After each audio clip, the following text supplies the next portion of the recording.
नमस्कार दोस्तों, आप सुन रहे हैं KRL ऑडियो बुक पर the war of art book की ऑडियो समरी। दोस्तों, इस किताब को चीन के मिलिट्री जनरल सन टीजेड्यू ने लिखा था। वैसे तो इसमें मिलिट्री की स्ट्रैटेजीज बताई गई हैं, लेकिन इन स्ट्रैटेजीज को businessman, companies, athletes, political parties भी अपने राइवल्स को हराने के लिए इस्तेमाल करती हैं। वैसे आप भी इन्हें पढ़कर काफी कुछ सीख सकते हो तथा इस किताब के 13 चैप्टर्स हैं। Chapter 1 making plans. युद्ध जीतने के लिए सबसे बड़ा फैक्टर होता है प्लानिंग। जो बिना प्लान किए युद्ध में जाते हैं वे हारने के लिए ही जाते हैं। अगर आप खुद को जानते हैं और दुश्मन को जानते हैं तो आपको किसी भी युद्ध से डरने की जरूरत नहीं है। लेकिन अगर आप खुद को जानते हैं और दुश्मन को नहीं जानते तो आपकी हार निश्चित है। इसलिए दुश्मन को जानकर ही प्लानिंग करनी चाहिए। साथ ही प्लानिंग करते टाइम इन 3 चीजों का ध्यान रखना चाहिए। 1. Moral factor. सैनिकों का मनोबल हमेशा मजबूत होना चाहिए। ट्रेनिंग से उन्हें इतना कॉन्फिडेंट बना देना चाहिए कि वे हर किस्म की चुनौती का सामना कर पाएं। उनके कमांडर्स में भी उतना ही कॉन्फिडेंस होना चाहिए। कुछ दुश्मन साइकोलॉजिकल टैक्टिक्स या तरीके अपनाते हैं, लेकिन इसका असर सोल्जर्स पर नहीं पड़ना चाहिए। इसके बारे में उन्हें पहले ही बता देना चाहिए कि यह सिर्फ दुश्मन की घटिया चाल है।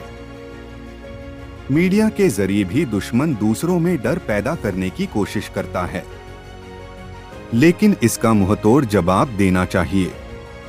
युद्ध के समय पॉलिटिशियंस, मीडिया, सिटीजन्स सबको एक होकर काम करना चाहिए और आर्मी का साथ देना चाहिए। 2. Weather and terrain. इलाका, मौसम और युद्ध भूमि की सही जानकारी आर्मी के पास होनी चाहिए। उन्हें पता होना चाहिए कि किस तरह के वेदर और टेरेन में लड़ना होगा। इससे सैनिक मेंटली प्रिपेयर रहेंगे। 3. कमांडर्स और आदेश। जितने भी कमांडर्स हैं वे बहुत ज्यादा साहसी होने चाहिए। उन्हें खुद पर विश्वास होना चाहिए कि वे अपने सैनिकों को कहां ले जा रहे हैं और कैसे ऑर्डर्स दे रहे हैं। एक अच्छे कमांडर में ये गुण होने चाहिए: हिम्मत, जोश, सूझबूझ, ह्यूमैनिटी, कॉन्फिडेंस और स्ट्रिक्टनेस। ऐसे कमांडर्स किसी भी ट्रूप को जीत दिलवा सकते हैं। Chapter 2 starting war. युद्ध शुरू करने से पहले यह सोच लें कि आप कितनी स्पीड से युद्ध करेंगे और कितनी जल्दी उसे खत्म कर पाएंगे। क्या उतने दिन के लिए आपके पास हथियार, राशन पानी आदि रिसोर्सेस हैं? युद्ध में बहुत दिन नहीं लगाने चाहिए। इससे सोल्जर्स थक जाएंगे और उनके मनोबल पर भी असर पड़ेगा। इसलिए तूफान की तरह हमला बोलना चाहिए, लेकिन कभी भी गुस्से में या बेवकूफी से भरे काम नहीं करने चाहिए। दुश्मन की उन चीजों को कभी भी बर्बाद न करें जो आपके काम आ सके।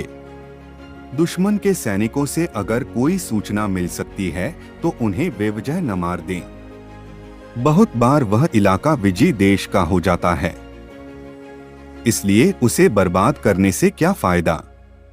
इसलिए जीत मिलने के बाद बेवजह की बर्बादी और लूट खसूट से बचें। इससे आम जनता भी रिस्पेक्ट करेगी। Chapter 3 attacking strategy.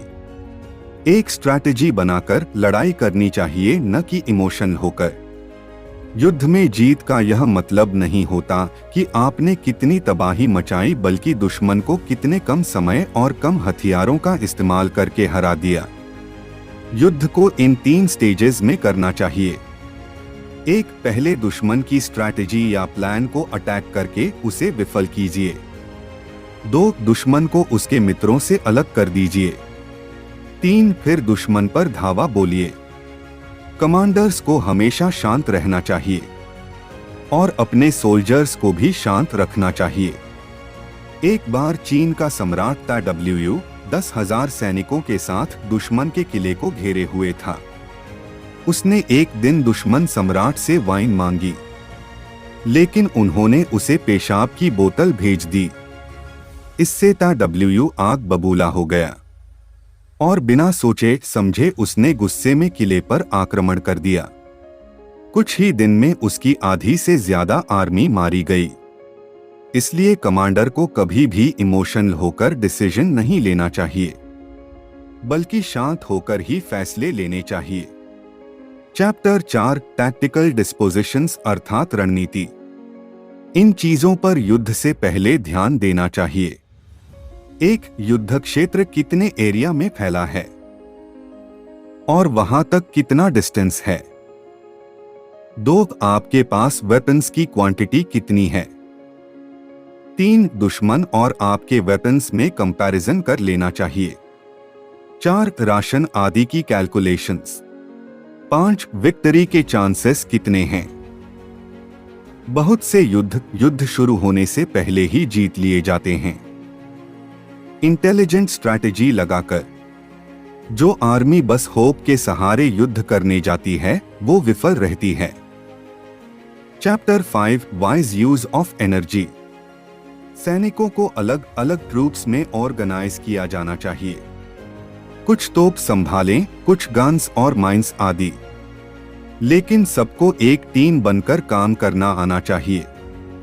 ऐसे ही रैंक बने होने चाहिए।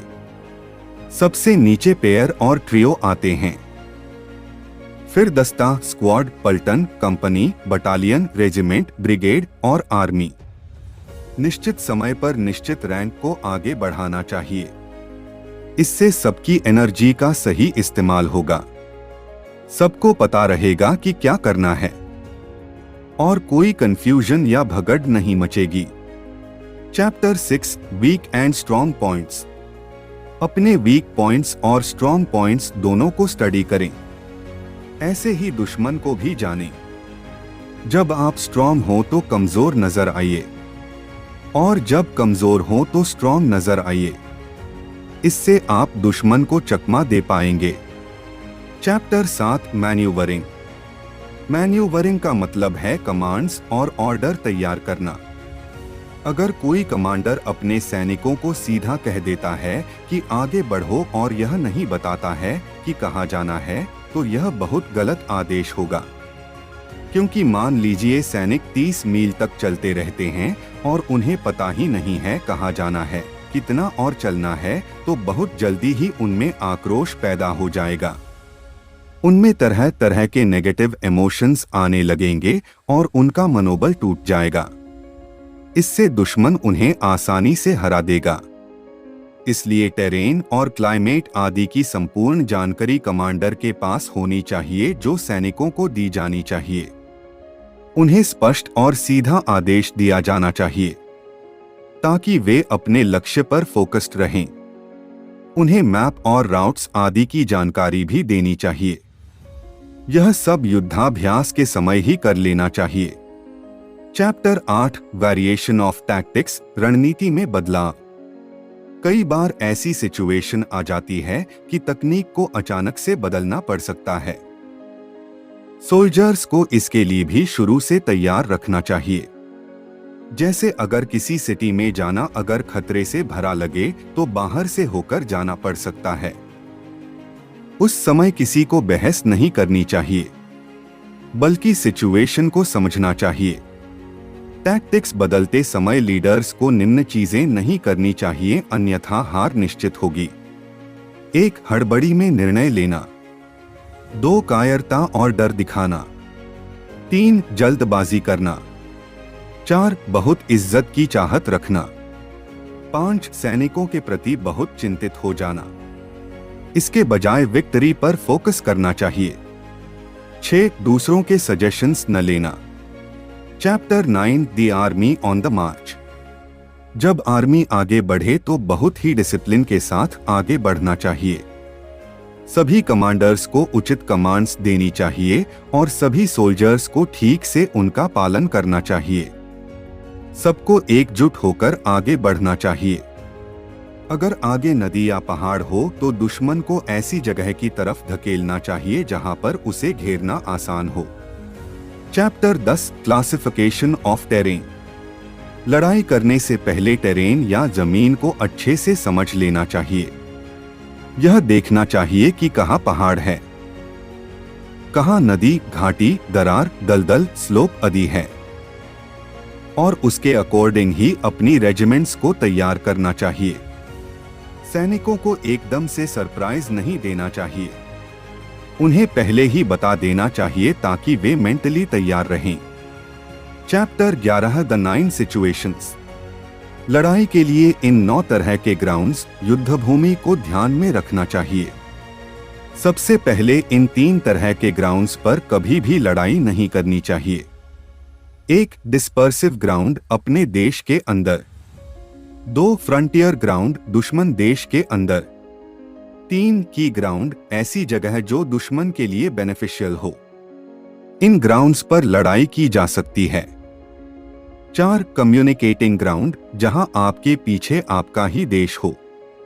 5 फोकल ग्राउंड, जहां 2 देशों की सीमा हो और इनमें से एक आपका दोस्त हो, इससे आपको काफी मदद भी मिलेगी।